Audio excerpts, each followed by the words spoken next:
Hi friends, welcome to Josh kitchen. இன்றைக்கி சூப்பரான recipe தான் செய்ய போகிறோம். நண்டு கிரேவி எப்படி செய்கிறதுன்னு பார்க்கலாம். கடாயில் எண்ணெய் சேர்த்துட்டு கொஞ்சமாக வெந்தயம் பொரிய விடலாம். வெந்தயம் நல்லா பொரிஞ்சு வந்ததும் 2 பெரிய வெங்காயத்தை நல்லா பொடியாக கட் பண்ணிவிட்டு சேர்த்துடலாம். கூடவே கொஞ்சமாக கருவேப்பிலை, காரத்துக்காக 2 பச்சை மிளகாவை 2ஆக கட் பண்ணிவிட்டு சேர்த்துடலாம். கொஞ்சமாக உப்பையும் சேர்த்துட்டு நல்லா வெங்காயத்தை வதக்கிடலாம். வெங்காயம் நல்லா பொன்னிறமாக வதங்கட்டும், அது வரைக்கும் வெயிட் பண்ணலாம். வெங்காயம் வதங்கினதும் நல்லா பழுத்த தக்காளியாக மீடியம் சைஸ் தக்காளி 2ஆக பொடியாக கட் பண்ணிவிட்டு சேர்த்துடலாம். தக்காளி வெங்காயம் எல்லாமே சேர்ந்து நல்லா குழைவாக வெந்து வரட்டும். இந்த சைடிஷ்ஷு இட்லி, தோசை, சப்பாத்தி, பூரி, சாதம் இது எல்லாத்துக்குமே சூப்பராக இருக்கும். அது வதங்கிட்டு இருக்கட்டும். இடையில ஒரு பெரிய பூண்டு, 1 டேபிள் ஸ்பூன் மிளகு இது 2ஐயும் கரகரப்பாக அரைச்சி எடுத்து வச்சுக்கலாம். இது கூடவே கொஞ்சமாக மஞ்சள் தூளையும் சேர்த்துட்டு நல்லா வதக்கிடலாம். பாருங்கள், தக்காளியெலாம் நல்லா குழைவாக வெந்துருச்சு. இந்த ஸ்டேஜில் நம்ம க்ளீன் பண்ணி வச்சுருக்க நண்டை சேர்த்துடலாம். இன்றைக்கி நான் 1/2 கிலோ அளவு நண்டு எடுத்திருக்கேன். நண்டு எல்லாத்தையும் சேர்த்துட்டு நல்லா மிக்ஸ் பண்ணிடலாம்.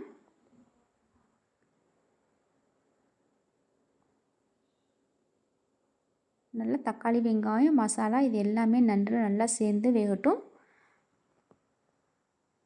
எல்லாத்தையும் சேர்த்து மிக்ஸ் பண்ணதும் நம்ம அரைச்சி வச்சுருக்க பூண்டு, மிளகு விழுதை இதில் சேர்த்துடலாம்.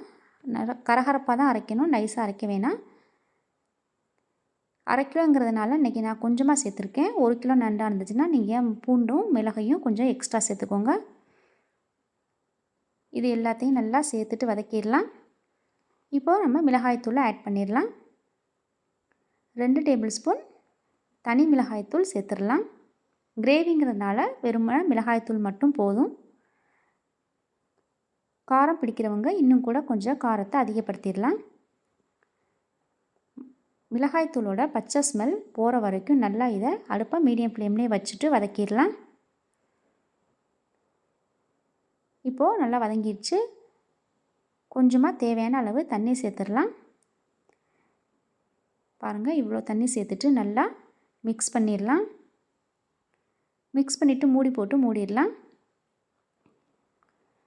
நண்டு கிரேவி நல்லா கொதி வரட்டும். உப்பு செக் பண்ணிவிட்டு உப்பு இல்லைன்னா உப்பு போட்டுக்கோங்க.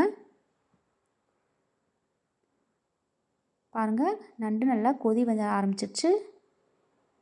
இந்த ஸ்டேஜில் 1 கப் அளவு தேங்காய், கொஞ்சமாக சோம்பு போட்டு நல்லா ஃபைன் பேஸ்ட்டாக அரைச்சிட்டு இதையும் சேர்த்துடலாம். தேங்காய் பிடிக்கிறவங்க மட்டும் தேங்காய் சேர்த்துக்கோங்க, இல்லைன்னா தேங்காவை ஸ்கிப் பண்ணிடலாம். இதை ஒரு 5 மினிட்ஸ் அப்படியே நம்ம கொதிக்க விட்டுடலாம். பாருங்கள், நல்லா கிரேவி கன்சிஸ்டன்சிக்கு வந்துடுச்சு. குழம்பும் நல்லா கொதி வர ஆரம்பிச்சிருச்சு. சூப்பரான நண்டு கிரேவி ரெடி ஆயிடுச்சு. நீங்களும் இது மாதிரியே வீட்டில் ட்ரை பண்ணி பாருங்கள் ஃப்ரெண்ட்ஸ். தேங்க்யூ.